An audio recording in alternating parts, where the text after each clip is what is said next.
Bien le bonjour. Aujourd'hui, on va parler de la sécurité informatique. Comment se protéger contre les hackers? Non, aujourd'hui, on ne va pas parler de hacking, ce sera dans une autre vidéo, une autre thématique. Aujourd'hui, une thématique assez importante, c'est le problème de l'approvisionnement en énergie. Quel est l'impact qu'il pourrait y avoir sur les data centers, sur les entreprises et chez vous?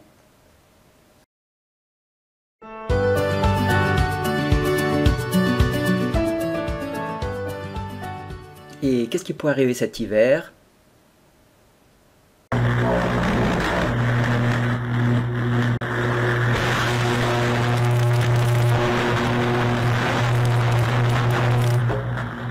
Surcharge du réseau électrique. Je vous rassure, probabilité extrêmement faible, mais pas à exclure. Autre possibilité. Blackout. Coupure programmée par secteur géographique et par tranche horaire. Pas très réjouissant tout ça. Qu'ont prévu les data centers contre ces coupures programmées pour le délestage du réseau électrique? Alors là, vous voyez un data center. Je suis allé sur le site de Google. C'est un des grands data centers de Google. Ce qui est intéressant, c'est de voir à l'intérieur. À l'intérieur, vous pouvez voir sur les différentes rangées soit des serveurs, soit des capacités de stockage. Il y a encore plein d'autres choses assez intéressantes, mais je résume encore un petit peu. Voilà, une bonne partie aussi du câblage avec des fibres optiques. Et voilà, ce qui nous intéresse, c'est le groupe électrogène. Donc vous voyez, il faudrait mettre une personne à côté, un peu la grandeur. Alors on en met toujours deux, parce que si un ne démarre pas, eh ben, on a un deuxième de secours. Donc où je travaillais aussi dans un opérateur de télécommunications, sur les grands centres, les nœuds vitaux, on prévoit deux groupes électrogènes si un ne démarre pas. Notez que ces groupes électrogènes, ils sont normalement à l'arrêt. Et seulement quand il y a une panne de courant, ils vont commencer à démarrer et à fournir d'électricité. Et le data center peut travailler d'une façon complètement autonome, hors du réseau, une fois que ces systèmes ont démarré. Attention, pendant le démarrage, ça va durer, même si c'est assez rapide, 1-2 minutes. Donc ça ne suffit pas, les serveurs, eux, ils ont une sensibilité aux coupures de courant, aux coupures, aux micro-coupures. Donc il faut prévoir quelque chose qui fait tampon. Et il y a des ondeleurs, donc il y a des batteries ou il y a d'autres moyens qui vont fournir de l'énergie en attendant que ces groupes électrogènes ont démarré. Là, vous avez aussi un autre exemple d'un groupe électrogène. C'est quelque chose assez volumineux. Tous ces domaines vitaux de l'économie possèdent, donc en principe tous, un ou deux, donc plusieurs groupes électrogènes pour être d'une façon autonome. Typiquement, on peut imaginer les hôpitaux, pendant qu'il y a une opération, on ne peut pas avoir de panne de courant, pas de lumière pendant l'opération. Donc une grande majorité des entreprises ont déjà, bien avant cette crise énergétique, ont des groupes électrogènes. Quand vous allez me dire, est-ce qu'ils vont être touchés? Alors oui et non. Je dis non parce qu'ils sont depuis longtemps autonomes. Oui pour deux raisons. La première, c'est que certains ont acheté des génératrices, non pas au diesel, au mazout, mais ils l'ont au gaz. Et vous savez aussi qu'en ce moment, il y a aussi une crise énergétique sur le gaz. Il existe des systèmes combinés, gaz, mazout, pour produire de l'énergie électrique. Autre façon d'être touché, c'est que les États étudient que ceux qui ont déjà des groupes électrogènes, soit ils se découplent du réseau pour décharger le réseau, soit au contraire, s'ils produisent de l'énergie, qu'ils deviennent producteurs d'énergie. Donc actuellement, il y a une ruée un petit peu sur ces groupes diesel, le groupe électrogène, pour être d'un côté autonome, puis d'un côté aussi éventuellement fournir de l'énergie directement aux habitants ou à d'autres entreprises et autres.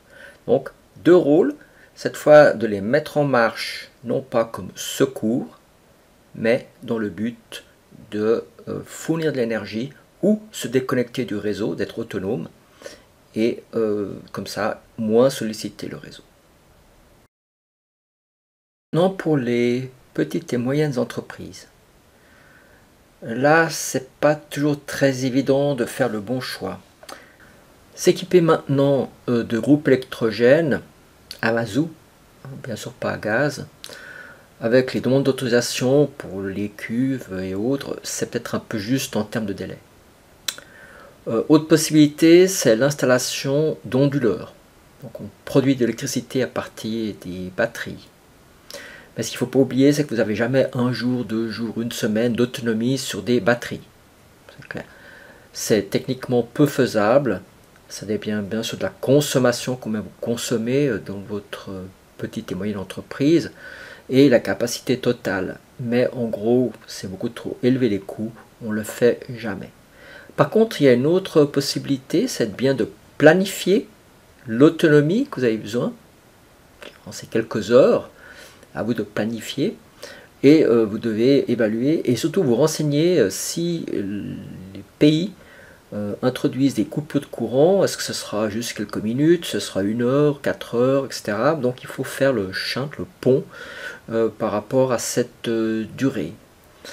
Il faut dimensionner donc le pack de batterie et le cas échéant. Donc il faudrait que les onduleurs, avant que le batterie soit plat, il y a des fonctions qui existent qui vont proprement éteindre, faire un shutdown des différents serveurs.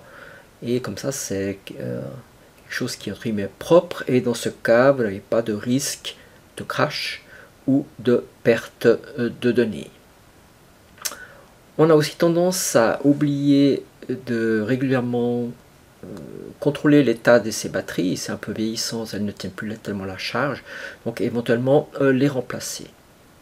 Donc en résumé, on peut secourir via des onduleurs, c'est une bonne chose, calculer la charge qu'on a besoin, le dimensionnement et la quantité de batterie qu'on a nécessaire.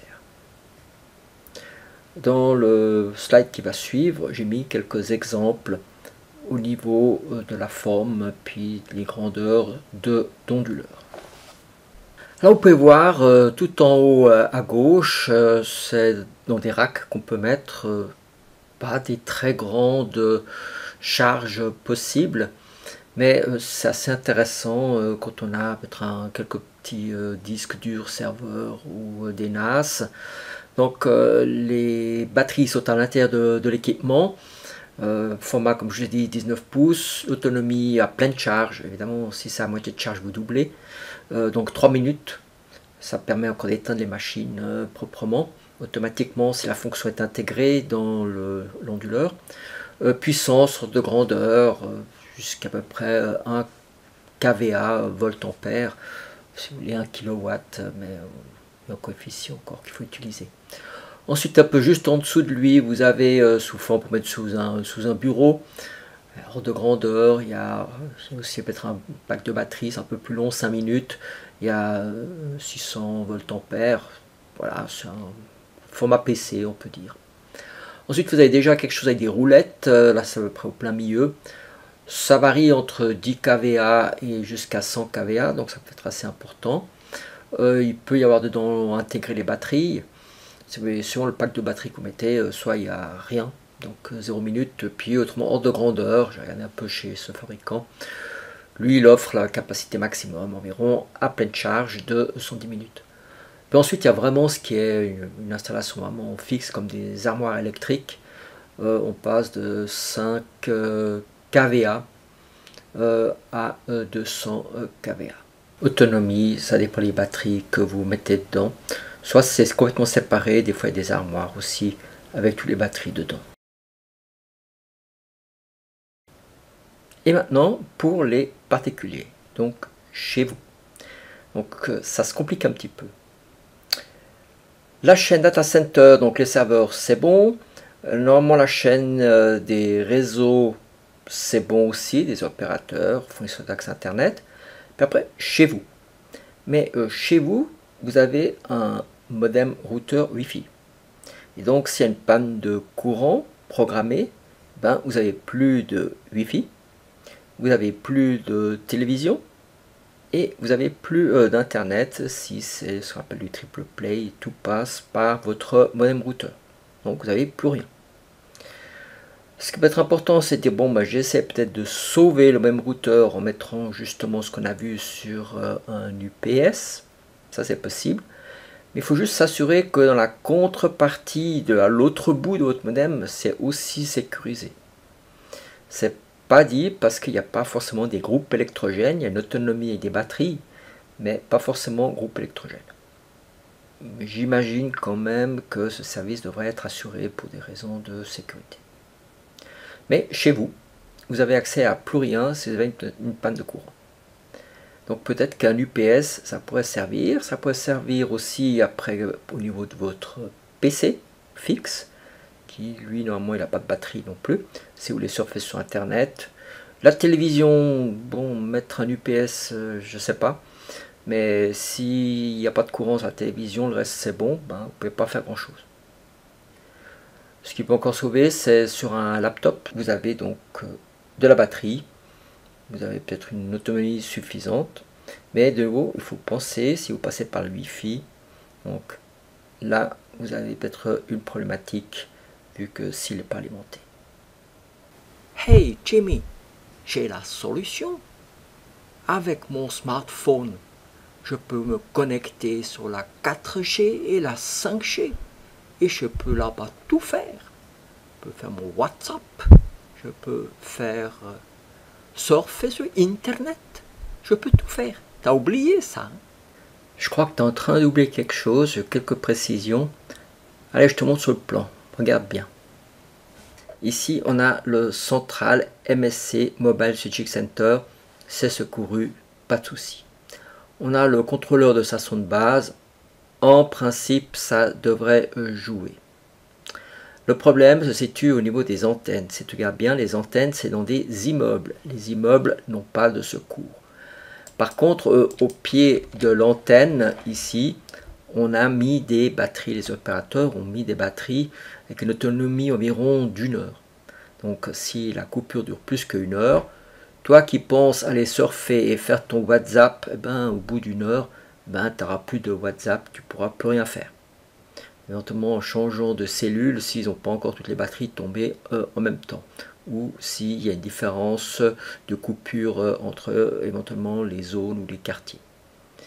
Reste encore une autre problématique, quand il y a une coupure ou quelque chose comme ça, tout le monde utilise l'infrastructure mobile. C'est-à-dire qu'il y a une surcharge sur le réseau. Je ne sais pas si maintenant le dimensionnement est correct, mais si l'ensemble de la population se branche sur la 4 ou la 5G, il y a une surcharge et automatiquement il y a des rejets de communication. Ça, c'est des choses aussi qu'il faudrait contrôler. Donc voilà, le souci, il est plutôt à ce niveau-là, au pied de l'antenne.